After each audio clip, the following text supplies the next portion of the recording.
Las 6 de la mañana, 22 minutos. Saludo en el estudio de FM Mundo a Fernando Benalcázar, ex viceministro de Minas. Vamos a hablar precisamente de este tema porque durante la visita del presidente Daniel Noboa a Canadá, a propósito de haber cumplido también los 100 días de mandato, firmó 6 acuerdos de inversión por $4,800 millones de la industria minera. Algo que, como siempre, ya genera reacciones de organizaciones como, por ejemplo, la CONAIE, que ya con su máximo dirigente afirma que convertir a la minería en política de Estado es declararle la hostilidad a las comunidades y a los pueblos que se ubican en los proyectos mineros. Entonces, por un lado, el presidente de la República dice: vamos a generar empleo, vamos a generar proyectos mineros, vamos a mejorar la economía, vamos a traer la inversión extranjera, vamos a hacerlo respetando el marco ambiental. Pero por el otro lado, socialmente se dice no, Ecuador extractivo, no. Y entonces, ¿en qué posición nos paramos con la información adecuada que debe existir de los proyectos, Fernando? Buenos días. Muy buenos días. Muchísimas gracias por la invitación, Hernán. El señor Issa siempre está opuesto a cualquier cosa. Partamos de ese hecho y esa ha sido su posición desde hace algunos años. El país no puede pasar hambre cuando tiene recursos naturales que se podrían, de una manera ambiental y socialmente responsable, poner a producir para servicio de 17 millones de ecuatorianos. La presencia del presidente de la República en el mayor evento del mundo minero, junto con 3 ministras, es algo sin precedentes, y creo que solo su presencia ya dio un mensaje en el cual ellos ven que el sector económico del país puede reforzarse y crecer gracias a la minería, porque basta ver resultados. 2019, menos de $250 millones se exportaba en minerales. 2023, 3.300 millones, redondeando. Ahí se puede ver una relación de casi 1:11 en cuanto se producía versus con la presencia de 2 minas a gran escala.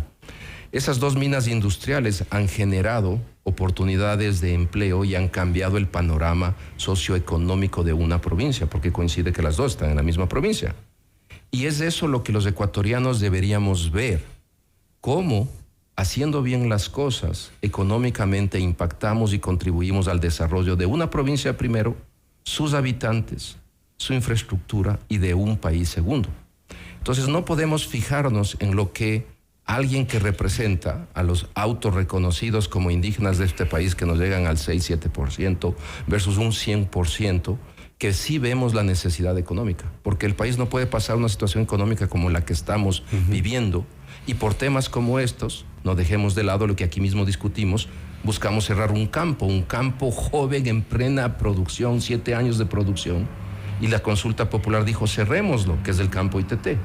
Entonces 1.200 millones desaparecieron de un plumazo, o desaparecerán en agosto si es que no se logra manejar las propuestas nuevas que hay.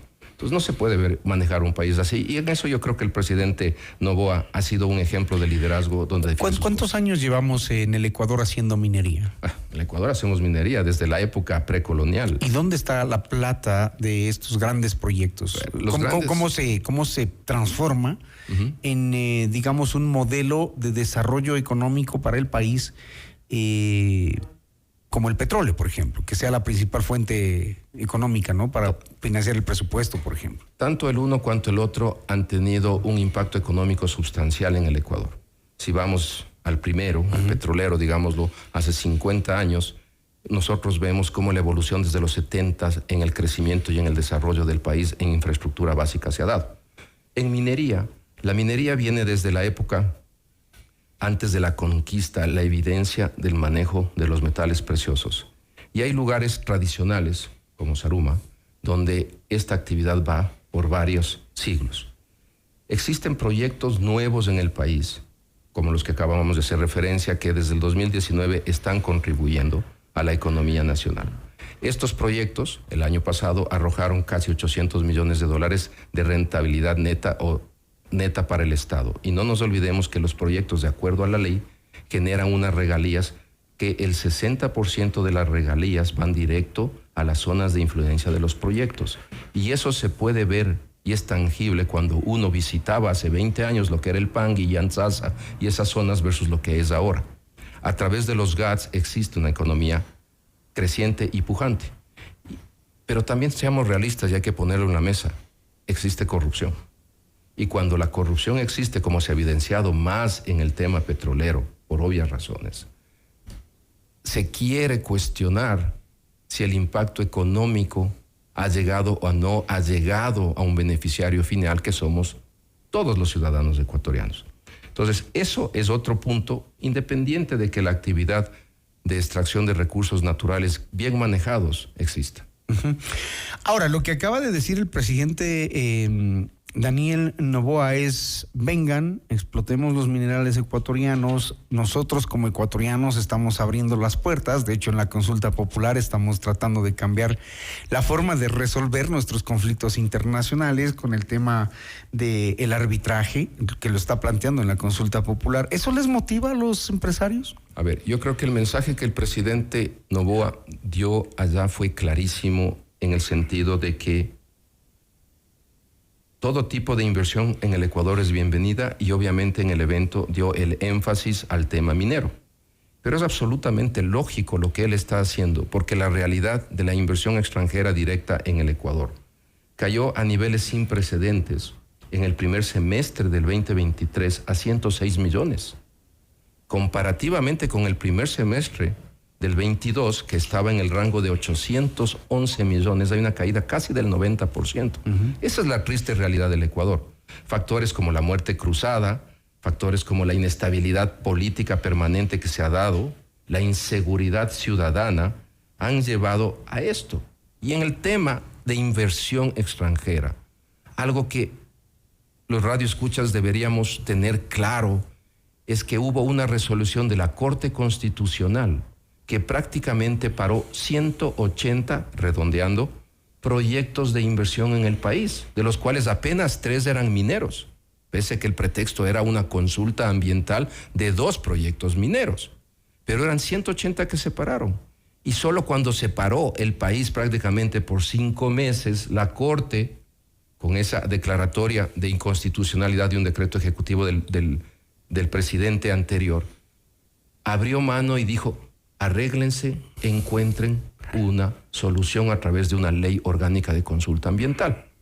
Y ese punto es algo que yo en los últimos días he dado declaraciones, sería algo clave que con el liderazgo demostrado del presidente Noboa se ponga ante la Asamblea, desde el Ejecutivo, la necesidad de sacar 2 leyes.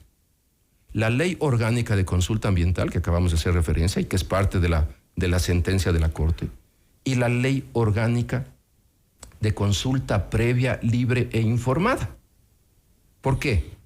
La primera ya está explicado, pero la segunda siempre ha sido el argumento legal que en Cortes todas las organizaciones asociadas a la oposición del desarrollo de recursos naturales aducen mediante amparos constitucionales, mediante retos judiciales, que no se han hecho consultas en donde muchas veces ni se requeriría.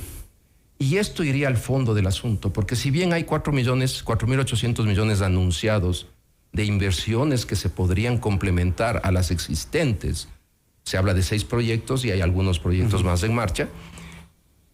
Si vamos al fondo del asunto y resolvemos no los síntomas, sino la enfermedad misma, que se basa en no contar con estas 2 leyes, ahí sí podemos garantizar lo que tanto se anuncia: que haya más empleo, que haya más inversiones, que haya más cadenas de producción en marcha.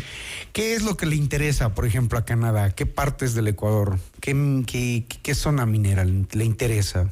No nos olvidemos que Canadá es un país que siempre ha estado en el tema de exploración y desarrollo. Uh-huh. No nos olvidemos que hasta el 2007 la mayor inversionista en el mundo petrolero, con casi 1.600 millones de dólares de inversión, era canadiense. Entonces, el interés formal siempre en el Ecuador es la exploración e identificar prospectos, en el caso minero, con muchísimo potencial. Y si nosotros nos ponemos a ver de los proyectos que tienen mejor perspectiva para convertirse en mina a corto plazo, De los 3 proyectos que tienen ese perfil, los 3 son canadienses. La Plata, Curipamba, El Domo y Loma Larga. Los 3 son canadienses.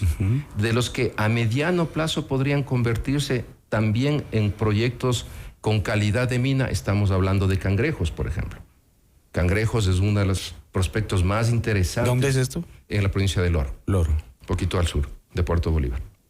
Y es otra empresa canadiense. Y existen varias empresas que están en la parte exploratoria, creciendo y consolidando prospectos, que es el caso en la provincia de Morona, Santiago, del famoso proyecto Guarinza. Proyecto que es motivo de los pronunciamientos del señor Isa, que dice que las comunidades están en contra, que es una minoría, que es un grupo Shuar Arután que se opone al proyecto cuando ese proyecto tiene un modelo social bastante interesante que ha sido caso de estudio. ¿Cuál es el modelo social? Porque también acaba de salir un documental en la Deutsche Welle donde se ve, por ejemplo, la lucha de la comunidad de Molleturo contra la empresa minera china. Y finalmente ahí se mira ese nivel de enfrentamiento en el que se embarcan sobre todo las comunidades cercanas, porque ya es conocido el discurso de que cuando hay mineras hay división en las comunidades. Ok, es sensible el comentario del video de DW. Hablemos de la primera parte. El modelo que tienen ellos, que han lanzado y fue en un proceso de integración total con la comunidad. Hay una participación directa de la comunidad más allá del empleo. Hay una participación en las actividades, hay una conformación de estructuras de toda la organización, entiéndase de base y no solo los líderes, porque uno de los grandísimos problemas que han tenido siempre la industria extractiva es darle atención a los líderes electos, quienes terminan beneficiándose y sus propias bases son las que después se van en contra de ellos porque ven la diferencia socioeconómica que se generó. Y este modelo es el famoso modelo Guarinza, en donde hay una integración participativa desde la base mismo de identificación de necesidades, creciendo hasta el desarrollo del plan estratégico de desarrollo del proyecto con un componente social y un componente ambiental, donde el conocimiento ancestral es parte clave. Porque estamos hablando de una zona Shuar, en donde es una de las comunidades más antiguas que existe en el país. Con respecto al otro comentario, ¿qué pasó con Río Blanco? En Río Blanco hubo un conflicto permanente interno de las comunidades. En donde una comunidad presente alrededor del proyecto, como siempre, a favor y en apoyo del desarrollo del mismo, y grupos externos que llegan a la violencia extrema. Con el respeto del comentario que usted hace, a mí sí me impresionó ver cómo se toman decisiones armados hasta los dientes, con ametralladoras, con pistolas, con fusiles largos. Son grupos armados prácticamente se ve ahí. Y querer en ese video, en estas circunstancias que pide el país, lanzar y promocionar los actos de violencia, en donde si usted toma las palabras del señor que dice, entraremos a atacar, arrasaremos con el campamento, no dejaremos pie, y si alguien le pregunta, ¿y si nos caemos alguno? No nos caeremos porque no vamos a caer, si caemos todos. Y no es una promoción a un movimiento de guerrilla en el país. ¿Y no será que siempre falta un poco más de las compañías mineras hacia la comunidad? 100% de acuerdo. Garantías de, por ejemplo, respeto al agua. Yo voy a eso. Respeto a la mejora social. Las empresas que quieren hacer negocio exitoso en el sector minero deben cumplir con estándares altísimos en los temas ambientales y en los temas sociales. Existen parámetros y principios que rigen las actividades mineras para aquellas que puedan ser exitosas. Si no se cumple con esos parámetros, si se quiere hacer caminos cortos y se quiere ahorrar en tonteras ambientales o sociales, el proyecto se muere. Y eso pasa no solo en la minería, pasa igual en los proyectos de desarrollo petrolero. Entonces, las empresas que tienen éxito, y las canadienses en eso han sido mucho mejores que otras de otros orígenes. Lamentablemente, en el proyecto que hablábamos hace un rato, Río Blanco se asocia con el origen chino, porque era una empresa inversionista de Hong Kong. Sí hay muchos caminos que podrían mejorarse, indiscutible. Y en donde no se mejora o en donde no se lleva un liderazgo absoluto, pasan estos problemas. El problema es que hasta que entren las empresas mineras, todo bien, se ofrece de todo, ¿no? Luego ya vienen otras situaciones. Usted mencionaba el Pangui. Sí. Y en Satsa, por ejemplo, ahí hicimos un recorrido hace varios meses. y vimos cómo estaba la escuelita del Pangui, maltratada. La escuela del Milenio, se refiere. Sí, una escuela, no sé si era del Milenio, una escuela cerca ahí al campamento. Lo único bonito que había ahí era el rótulo de la empresa, que está colocado en el parque, en letras grandes, tomates.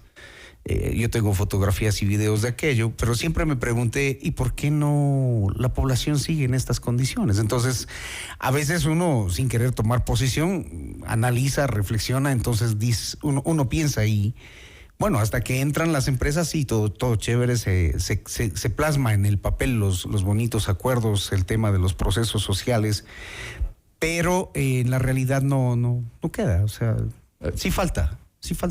No nos olvidemos que un proyecto de estos llega por 20, 30 años, o 15 años como mínimo, y no pueden pensar a corto plazo. Hay que pensar en la convivencia y la coexistencia. No nos olvidemos que la compañía o la empresa minera o la empresa asociada con la extracción de recursos tiene un rol, pero que ese rol tiene que combinarse con otro componente, que es el componente del Estado y el componente de los GATS locales. El dinero llega. Que ahí también falla, ¿sabe por qué? Vámonos ya, el dinero llega porque la ley no puede ser bypassada. En la misma zona, las autoridades municipales dejaron que se desvíe un río. Y eso hay un informe de la Agencia de Aguas en donde se establece cómo, por ejemplo, una empresa desvió el agua de un río que surtía a la comunidad. Entonces, ese tipo de cosas también es como, sí, hasta que entran está bien. Nadie se opone. Si las cosas están bien hechas, el país necesita inversión. Pero cuando pasan ese tipo de cosas, evidentemente uno piensa, ¿y quién hace respetar luego? Sí, no conozco Usted los detalles. y yo conocemos lo que pasa en las agencias de regulación y control, ¿no? Lo hemos visto. Corrupción. No conozco los detalles, pero la competencia del agua está bajo el Ministerio del Ambiente. ¿Pero qué hace el ambiente? Usted y yo sabemos igual. Yo voy allá. Si es que existe algo como lo que usted describe, debe haber motivos técnicos y principalmente de protección de ese cuerpo de agua. La única cosa que se me ocurre es que si ese Hubo cuerpo... una multa y una sanción. ¿Sabe si se cumplió? Desconozco. No. La verdad desconozco, no conozco los detalles y podríamos conversar. Ya conversaríamos de ese caso. Más a profundidad al momento. En todo caso, que el tema de la retirada de las concesiones mineras, como dice la ministra, las no utilizadas y las que no pagan, también es necesario, ¿o no? Absolutamente necesario. La ley es blanco y negro en ese sentido. Hay una serie de causales y motivos que llevan a tomar esas concesiones y a cesar los procesos por los cuales fueron dados. Un ejemplo clarísimo. Hubieron procesos en el 2016, 17 y 18 de oferta de concesiones mineras. Y muchas empresas internacionales claramente firmaron acuerdos en los cuales en un periodo de 4 años tenían que invertir cierta cantidad de dinero. En 5 o 6 concesiones, por dar un ejemplo. 315 millones de dólares de inversión. Y eso, la Agencia de Regulación y Control debía hacer seguimiento regular, semestral, anual, para confirmar la ejecución de eso. Si no se ejecutó esa inversión, tal como dice el contrato de concesión, tenían que revertir al Estado. Y esos procesos, con una decisión política y una buena Agencia de Regulación y Control, tienen que cumplirse. Y en temas ambientales, muy difícilmente se ha logrado demostrar el daño ambiental y quitar las concesiones. A pesar de que es evidente, ¿no? Exacto. En Tena, por ejemplo. Entonces, Yutsupino. Hay una concesión china y está entregada a los mineros ilegales. Y nadie dice nada. Ese es uno de los casos más polémicos que ha vivido el país desde el 2021-22, que se puso en evidencia. Y siguen, lo peor es que usted recordará que apareció mi presidente, el ministro de turno, el viceministro, incautaron las máquinas. Todo el mundo, y 200 máquinas confiscadas y el proceso sigue en marcha. Todos esos tipos de situaciones tienen que cambiar en el país. Ojalá el presidente Noboa lo logre, porque ahí también hay una fuerza política metida, ¿no? El presidente Noboa, yo creo que sin precedentes, ha puesto cosas sobre la mesa que nadie se ha atrevido a hacer. El tema del combate al narcoterrorismo, la declaración de la guerra interna del país, el posicionamiento ante la Asamblea, y a ese liderazgo yo me refería con respecto a ciertas leyes que hubieran tomado meses y años. Estas dos que yo hacía referencia, con ese liderazgo y esa habilidad que él tiene, podría ser un cambio para generar las bases para continuar con inversión extranjera. Muy bien, Fernando, muchas gracias por asistir a esta entrevista. Fernando Benalcázar, ex viceministro de Minas, hablándonos de las expectativas de esto que el presidente firmó. 6 acuerdos de inversión por 4.800 millones en la industria minera. Muy gentil. Gracias, como siempre. 6:41.